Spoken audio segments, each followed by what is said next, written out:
1 Thessaloniciens chapitre 4, versets 15 à 17. Selon la parole du Seigneur, nous vous déclarons que nous qui sommes vivants et restons jusqu'à la venue du Seigneur, nous ne précéderons certainement pas ceux qui dorment. Car lorsque l'ordre sera donné, avec la voix de l'archange et le son de la trompette de Dieu, le Seigneur lui-même descendra du ciel, et les morts en Christ ressusciteront d'abord.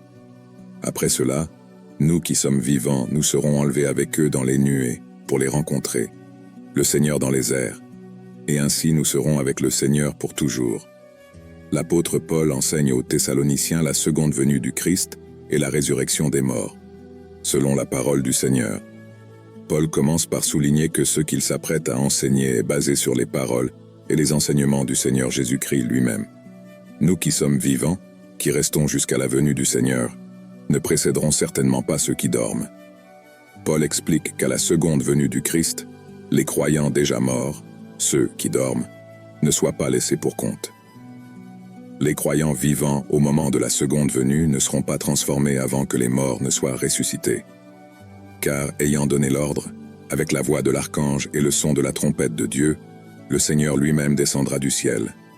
Paul décrit le moment de la seconde venue comme un grand événement, avec la voix d'un archange et le son de la trompette, quand le Seigneur Jésus descendra du ciel. Les morts en Christ ressusciteront les premiers. Les croyants morts en Christ ressusciteront les premiers et recevront leur corps transformé. Après cela, nous qui sommes vivants et vivants serons enlevés avec eux dans les nuées pour rencontrer le Seigneur dans les airs.